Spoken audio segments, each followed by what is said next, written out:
I'm Jen Ong, the founder of Gen TV, a digital TV channel that produces talk shows to educate, empower, and inspire our viewers. You'll be watching some inspiring stories that will be starting soon.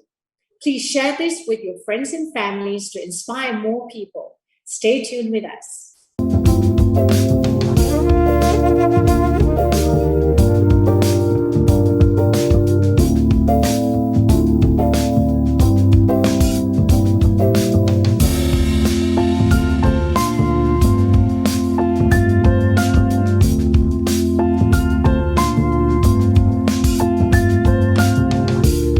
Thank you for watching Gen TV, a digital TV channel featuring compelling interviews on life, parenting, entrepreneurship, women empowerment, and the realities of living. If you're interested to produce this kind of talk shows, do drop us a message here on our FB or send us a WhatsApp message at the numbers below. We will be in touch with you soon. Follow us on Gen TV FB for more interesting and inspiring stories.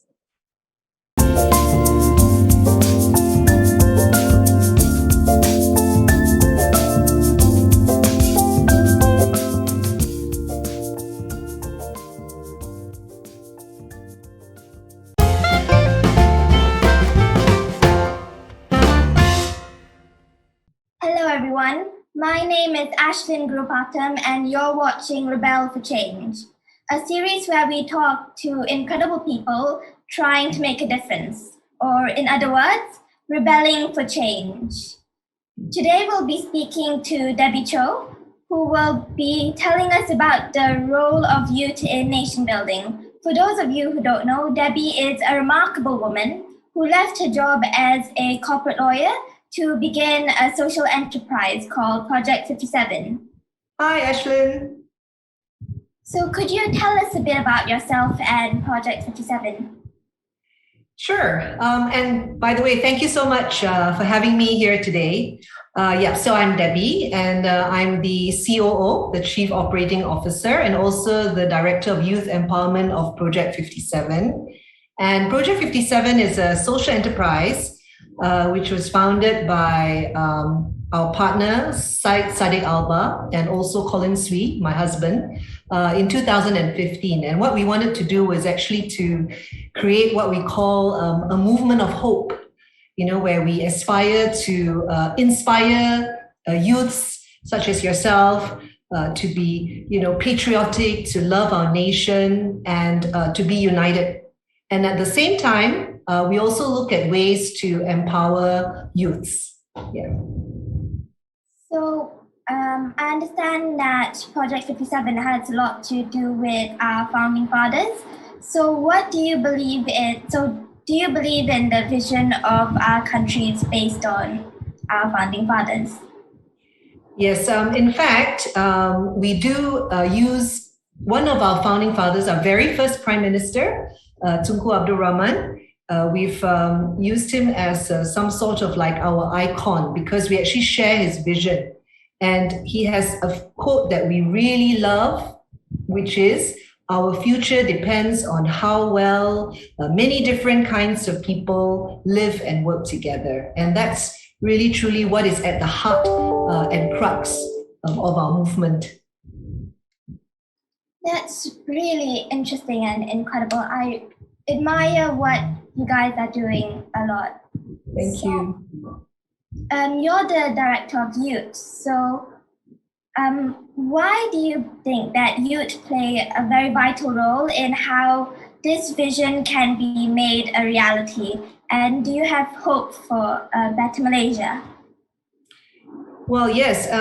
Actually, if you look at our history, we are only 64 years old, right? This year, for Merdeka. Of course, in the formation of Malaysia, we are only 58 years old. So we are actually quite a young nation. And if you look globally, in fact, a couple of years ago, I went to the International Conference on Cohesive Societies in Singapore.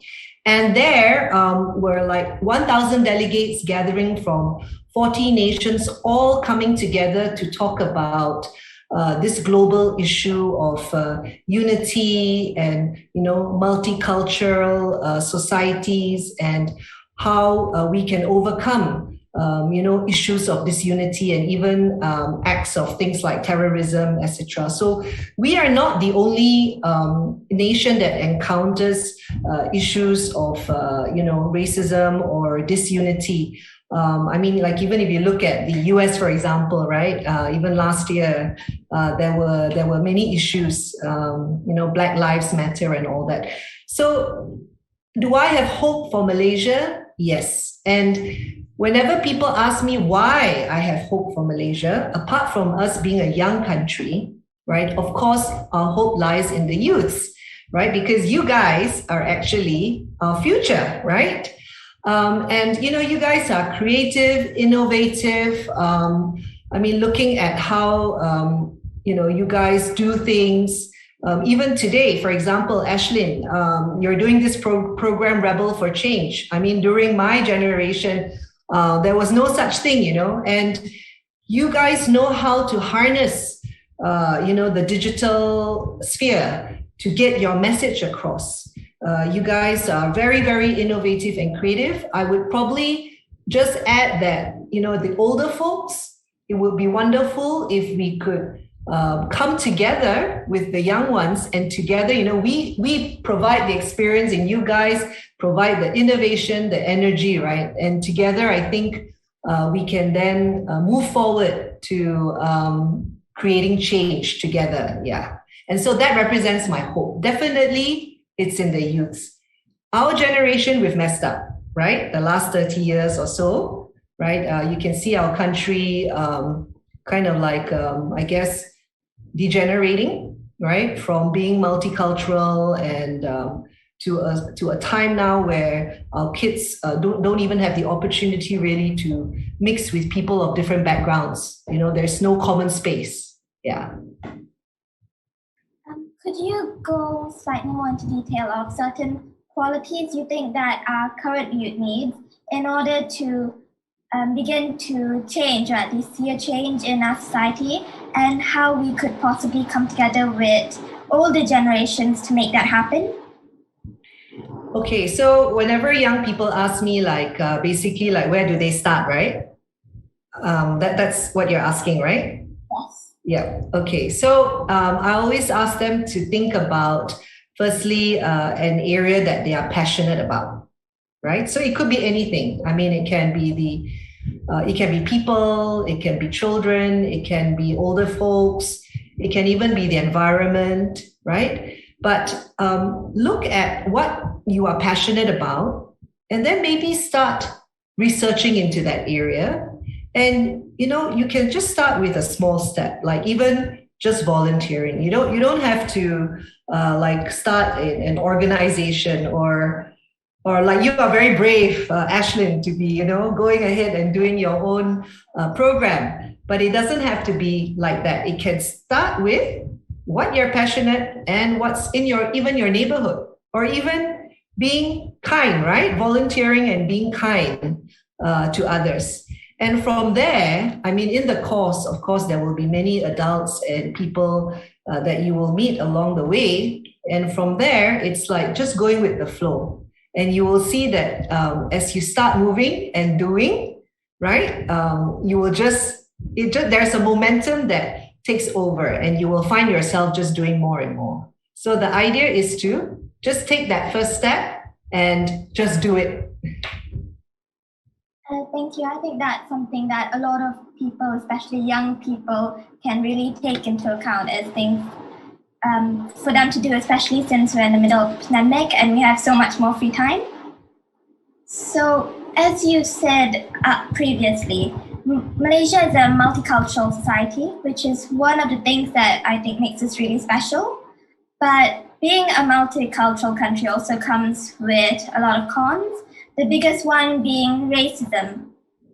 So currently, as we're in the midst of a pandemic, racism has become a very big issue, especially in schools, because in the way of cyberbullying, because being online has given people the anonymity of being online, and this gives people the confidence to be cruel and say mean things. And since being online has become unavoidable, it's made cyberbullying spike up, and it's really hurt a lot of young people. So what are your thoughts on this topic? Well, this is a really difficult topic, and I myself, I have two teenage boys, 13 and 18, and I was even going from examining how I could maybe even curb or protect them, right? Using various tools online. But I think the most important thing is education and awareness. So because youths themselves need to be empowered. And I believe that schools need to educate, and also parents need to take an active role to tell their children, right, about the dangers that might be out there. Because there's no way to sort of like stop, right, or even use a tool. There's no foolproof way. So the child, himself or herself, will have to be able to be empowered to actually defend himself or herself. I mean, there's always going to be a lot of negative comments, right? And as a parent, I think it's very important as well to build the confidence and the self-esteem of my kids, and of youths, so that they can then hold themselves up in situations where they may encounter this. Yeah. Does that answer your question, Ashlyn? Just let me know, okay, if you want me to elaborate anywhere. Yeah. Amazing answer, especially for me being a teenager. So Project 50. Next question is that since Project 57 is a social enterprise, could you speak a bit about the business model, especially for aspiring teens who want to venture into business like myself? Yeah, okay. So a couple of years ago, the founding team, we were actually very inspired by a gentleman who does what we call impact investing, which means that he goes around and he invests in businesses that not only make money, but also transform community. Right? So the idea of enterprise is so that whatever it is that you do or that you undertake in your social cause, that we actually become sustainable, right? There is always a place in society for aid and for donations and for grants, right? Because if someone is very poor and in immediate need, basic need, that's where it comes in. But if you really talk about changing a community or transforming it, this, I think enterprise is the way, because then you can use a sustainable model of business to actually continue your activities and your impact. Yeah. In Malaysia, it is still quite a very, we're quite young, right, with this enterprise model, right? But I think there's more and more awareness, and even in terms of the government, as of last 2 years, they now have an accreditation policy for social enterprises, to recognize accredited ones. And also, even as from last year, they've been giving things like tax exempt status to uphold this special position of social enterprises, recognizing that business can in fact transform community. So this is one of the items, or one of the things that we love to also engage youths with, to encourage them. And when you use business, you see young people such as yourself as well, you can see a career progression, right? Like when you talk about just joining an NGO or just charity, there isn't that same career trajectory or for talent. So if you want to attract talent, good talent, to be part of this, then I think enterprise is also the right model to attract young talent. Yeah. Thank you. On that note, Project 57 is, of course, a social enterprise. And so you've won a plethora of awards. So what specifically makes Project 57 so different from other social enterprises? Okay, I mean, I like to think that like the campaigns and the events and the things that we run, the projects, we try to be different, we try to be fun, and we try to include entertainment, into what we're doing. So like we've done things like the Unity Ride, so, cycling around Malaysia and to promote unity and meeting many Malaysians along the way, right? And another campaign that we try to get Malaysians involved. Yeah, I think one is entertainment and the other one is trying to be inclusive and getting everybody that we can, as many people as possible, involved and feeling something for their nation. So like I'm wearing a Unity ribbon now, and this Unity ribbon actually represents the various nation building values like unity, diversity, right, integrity as well, and courage. And it's based on our Jalur Gemilang, our flag. And I was really surprised that, to date, more than 300,000 of these ribbons have been bought by Malaysians, which means that, there are a whole bunch of Malaysians out there who really love their country. And, just wearing this little something, right, that represents hope as well for a better future, seems to have gotten people encouraged and excited. So maybe that's the reason why we've won some awards, and we want to continue to build on that. And if possible, hopefully moving forward, like what you're doing, Ashlyn, using the digital space, we hope to go more into the digital space to promote our campaigns, for our nation. Yeah. Well, that's really incredible.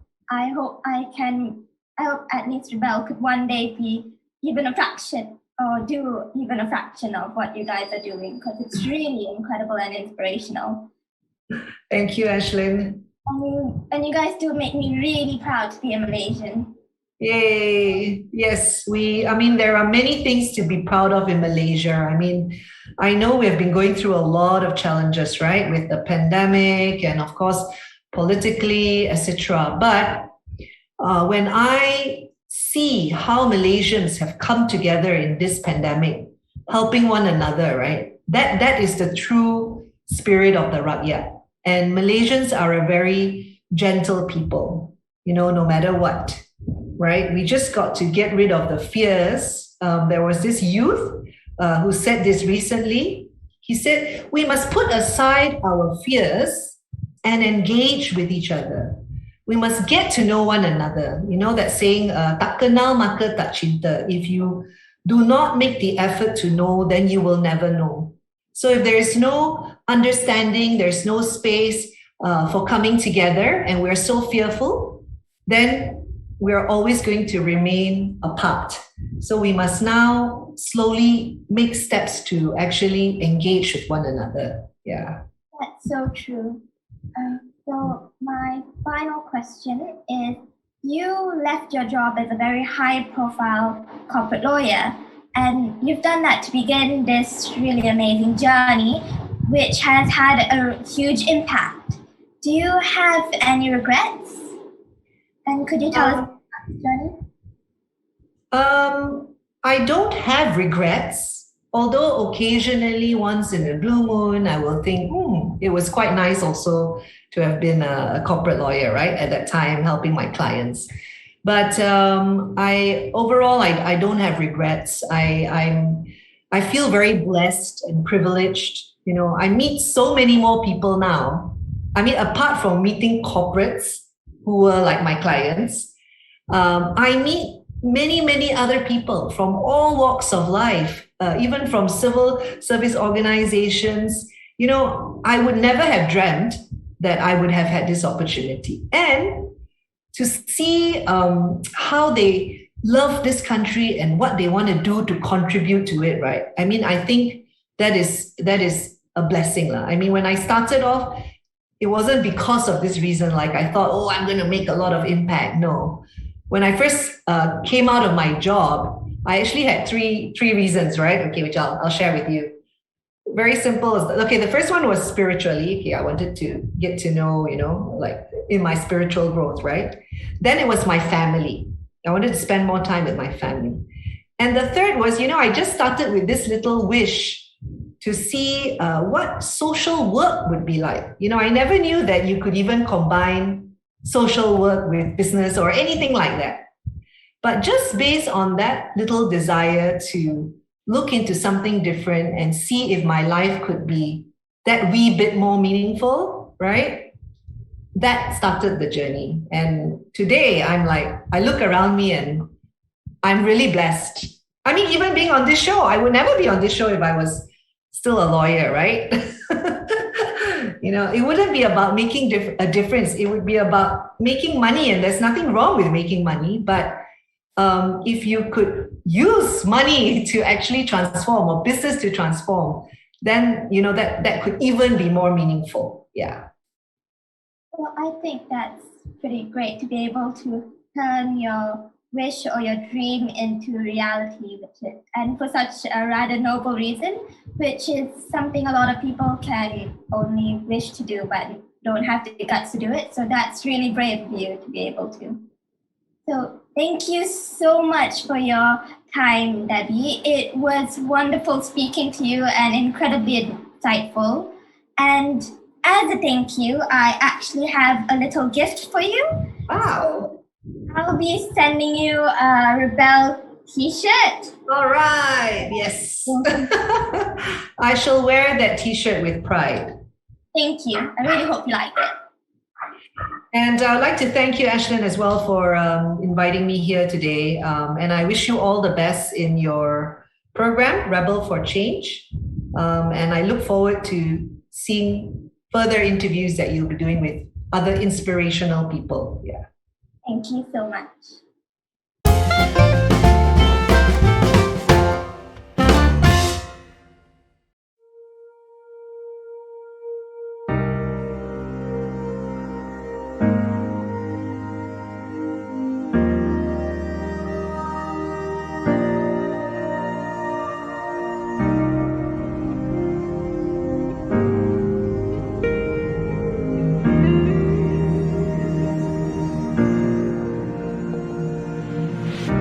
也许世界就这样，我也还在路上，没有人能诉说。也许我只能沉默，眼泪湿润眼眶，可又不敢懦弱。低着头，期待白昼，接受所有的嘲讽。向着风，拥抱彩虹，勇敢地向前走。黎明的那道光会越过黑暗，打破一切恐惧，我能找到答案。